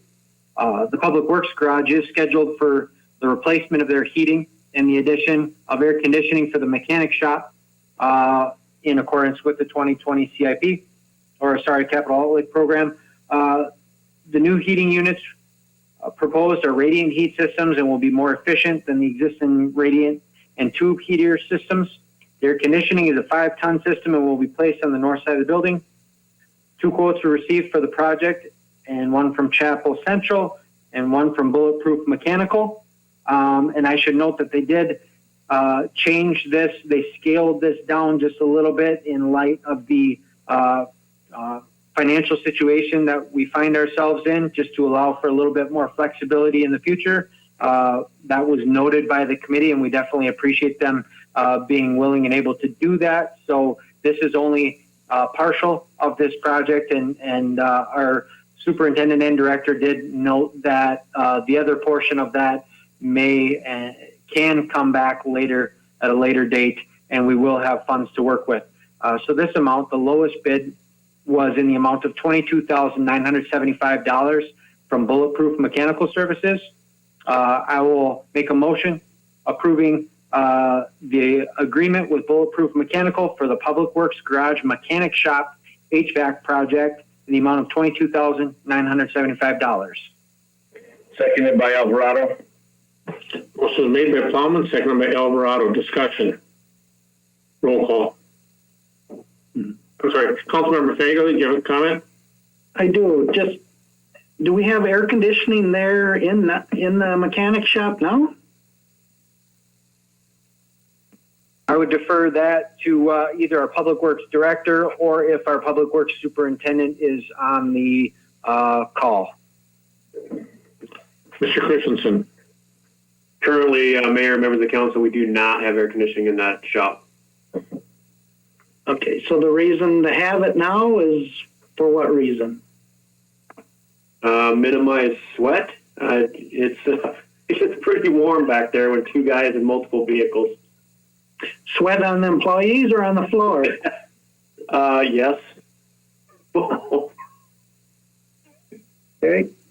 Because most of the shops I know, they just raise their doors and they have fans going. So. And we do have that. Okay, and there's still an issue? Well, the fans we have maybe aren't as efficient as some of the other shops I've been in. They're fairly small, but and I'm just getting a notice from Gary that we've also been trying to use a window unit that's less than efficient. Yeah, that's in the break room, isn't it? No, this is just the mechanic shop. In the mechanics? Okay. All right. Thank you. There's no discussion. Roll call. Councilmember Schwantes. Aye. Davis. Aye. Alvarado. Aye. Osmus. Aye. Nolan. Aye. Nelson. Aye.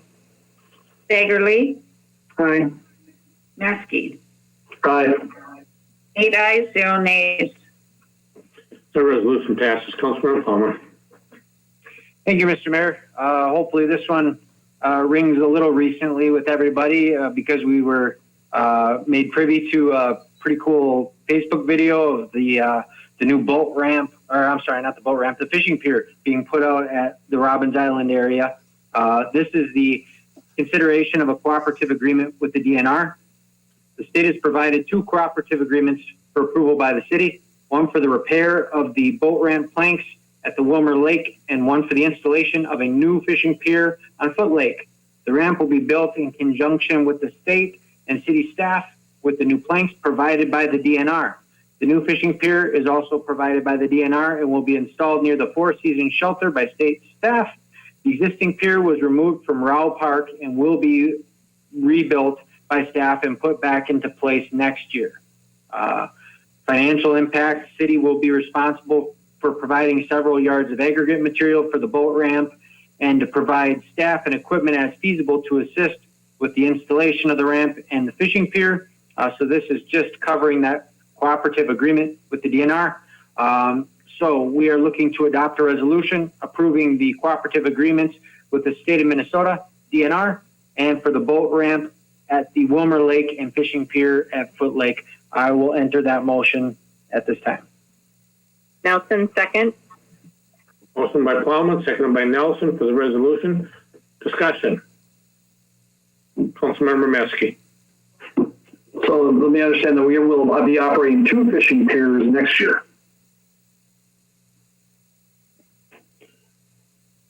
Mayor, members of the council, actually there'll be 3. The one that was removed is the one that's lesser used off the end of Rowell Park, not the one along the Highway 41. Additional discussion. Roll call. Councilmember Davis, Aye. Alvarado, Aye. Asmus, Aye. Bowman, Aye. Nelson, Aye. Fagerly, Aye. Metzke, Aye. Schwantes. Aye. 8 ayes, 0 nays. The resolution passes. Councilmember Palmer.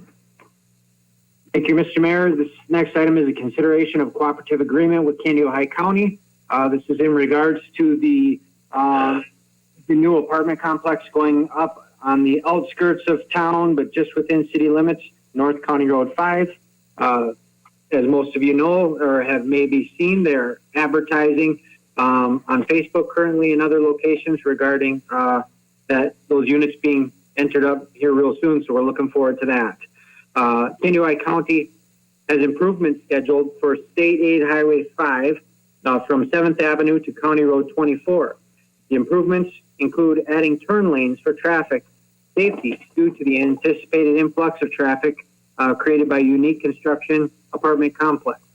This complex is set to complete construction in 4 years and will include a total of 288 units.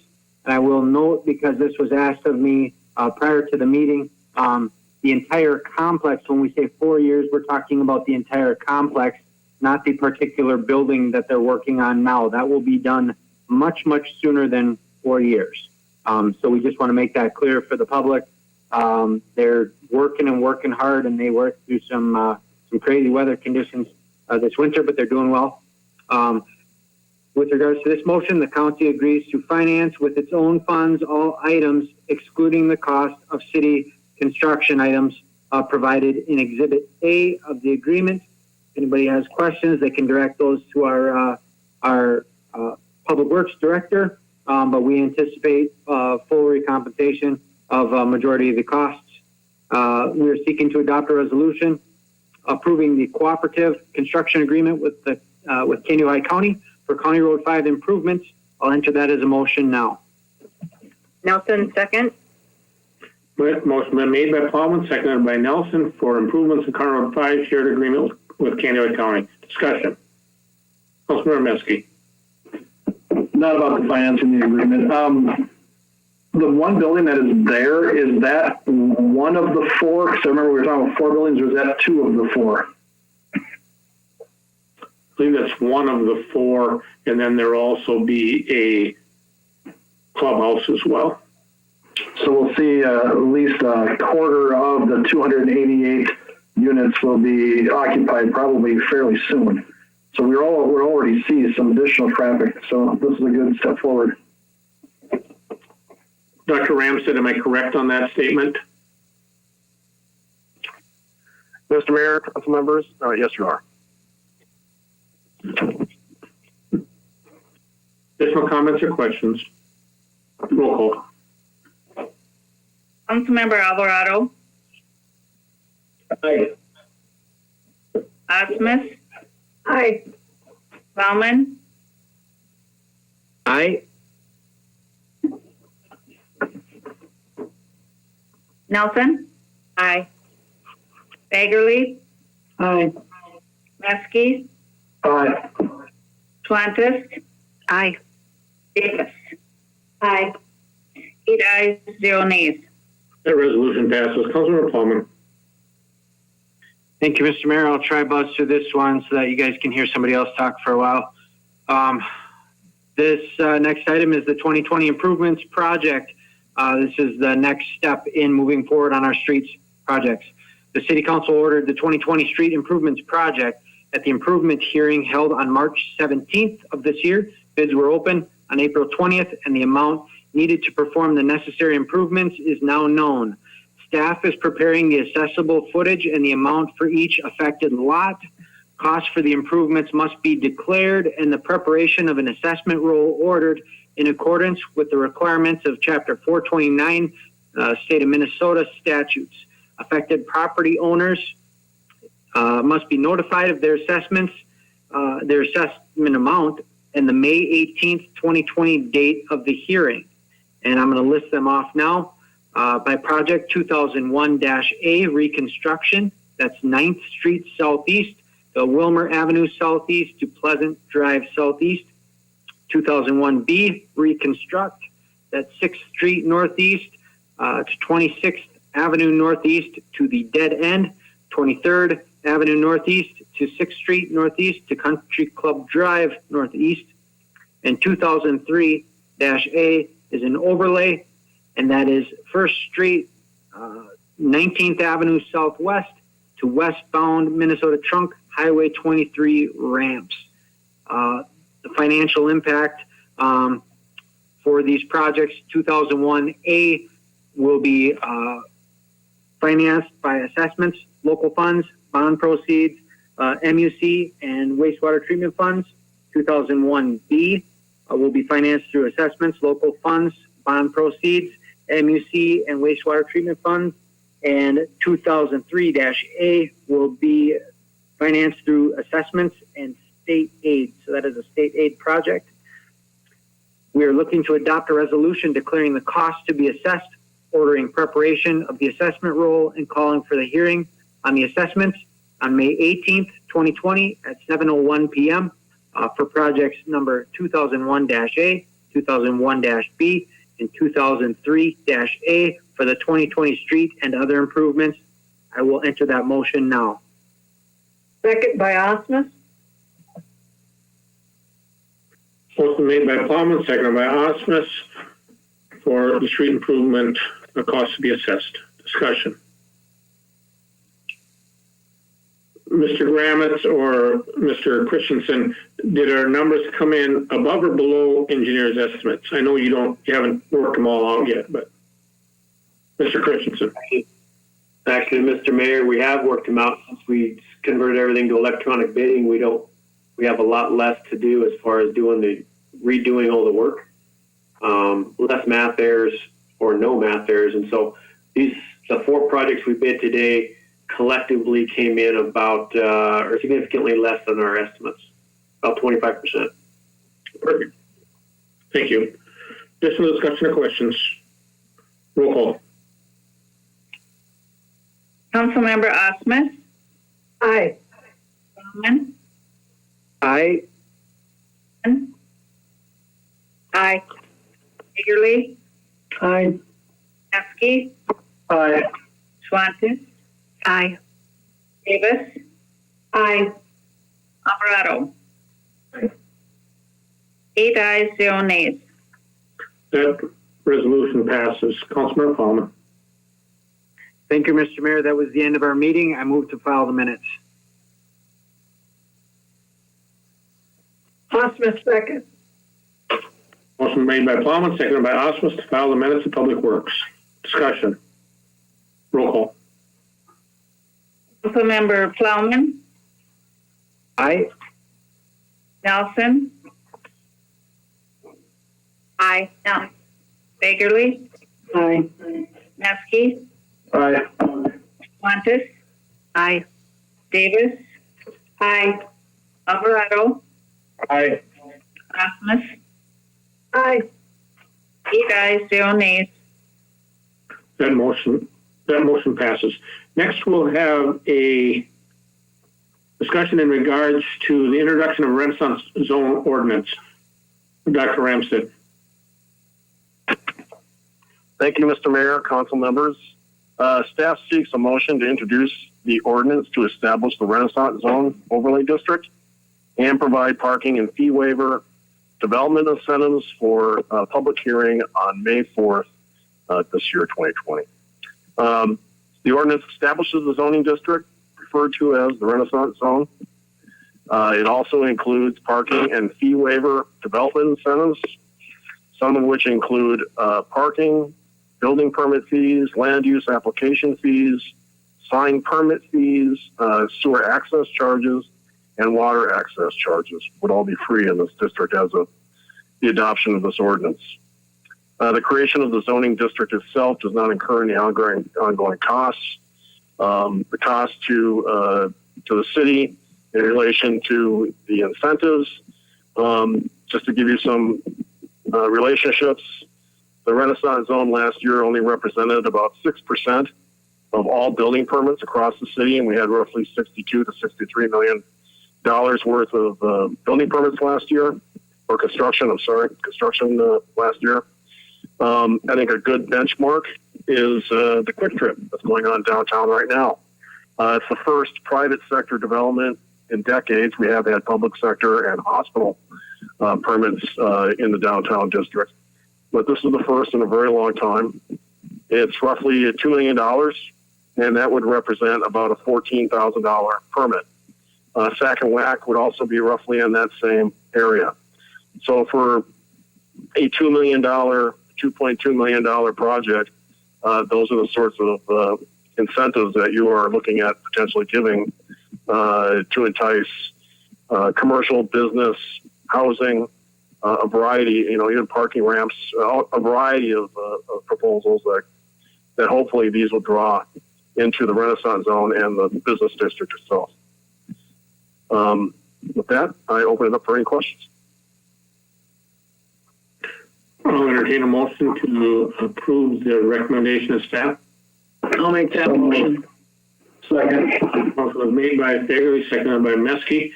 I just want to commend staff on your forward thinking here. I think this is an excellent project. I know there's a lot of buzz on the street about it, and thank you for your hard work. Additional comments? Roll call. Councilmember Nelson, Aye. Bakerly, Aye. Maskey, Aye. Montes, Aye. Davis, Aye. Alvarado, Aye. Osmus, Aye. Bauman. Aye. 8 ayes, 0 nays. That motion passes. Dr. Ramstead, you have the next item as well. Thank you, Mr. Mayor, council members. Staff seeks a motion to introduce the ordinance to rezone a lot 1 through 3 in the Pleasant View 4th Edition from R2 to R4 for a public hearing on May 4th, 2020. The properties of interest are described again as Lot 1 through 3, Block 1, Pleasant View 4th Edition, from the city of Willmar. The city acquired these parcels quite a while ago, about 23 years ago, around 1986, in a tax forfeiture. In 2008, the city replatted these lots. They have not sold. They're very large lots, actually. And we seek to rezone them so that we can expand potential buyers. We also think it's a good transition between the single-family housing that is to the east of there and the commercial to the west, and there is some multifamily to the north.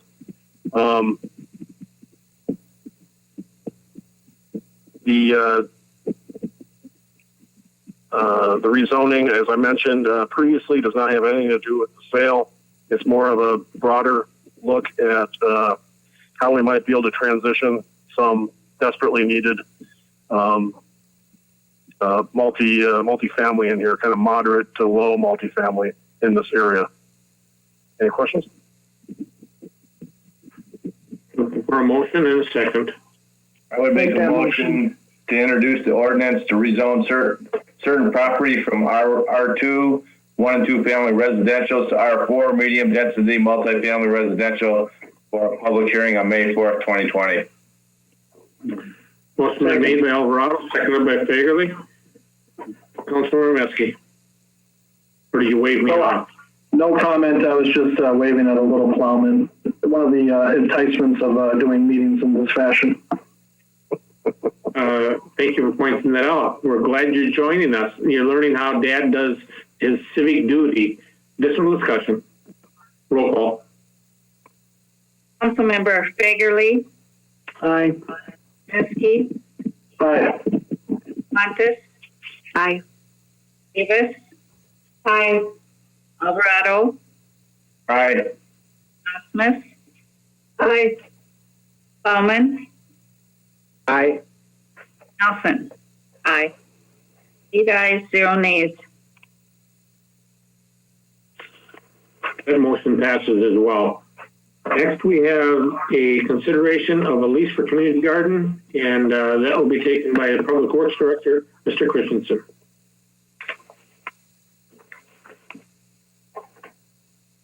Thank you, Mayor, members of the council. Let me get to that item on the agenda here so that I can tell you exactly what it says.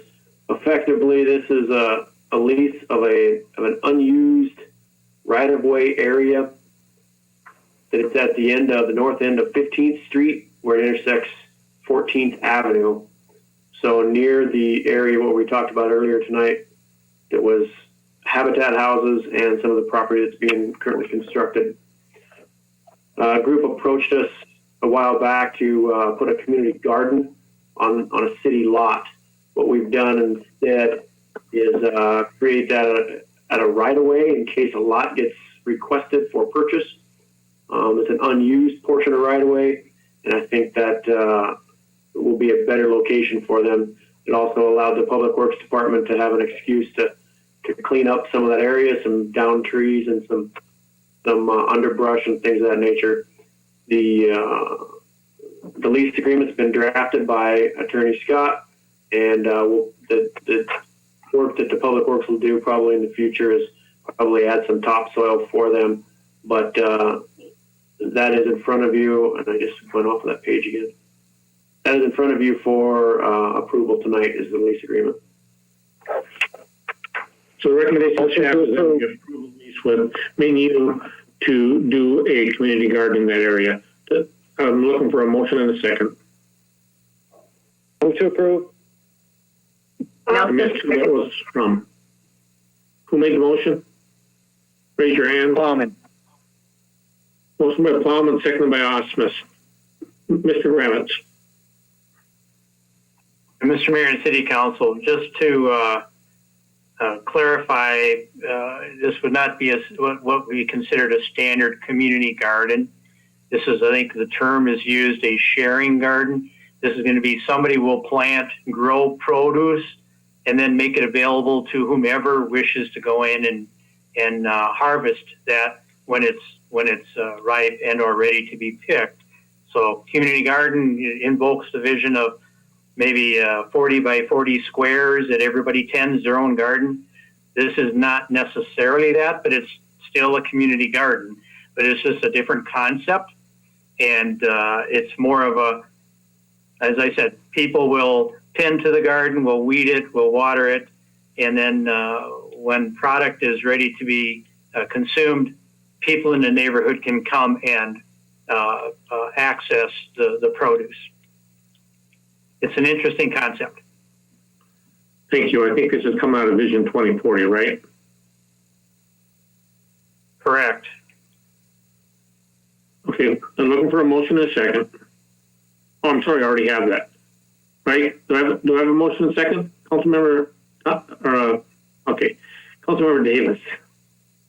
It's getting late. I don't think it's not Vision 2040 though. I think it's the Menu Youth Garden.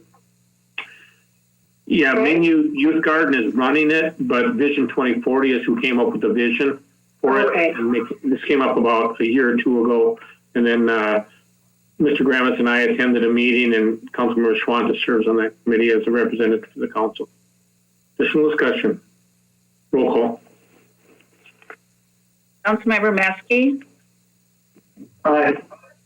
Schwantes, Aye. Davis, Aye. Alvarado, Aye. Smith, Aye. Bauman, Aye. Nelson, Aye. Fagerly. Aye. 8 ayes, 0 nays. That motion passes as well. That concludes our agenda. This was a very good meeting. Thank you for everybody for your attentiveness and having mercy with me as I tried to watch all the different people and turning your lights off and on. I think this goes to show that together we can work very well. We had some good spirited discussion, which is good for our community to hear and see. And so with that, I'll entertain a motion to adjourn. Osmus, so moved. Second. Motion made by Osmus, seconded by Meskey. We are adjourned. Thank you all.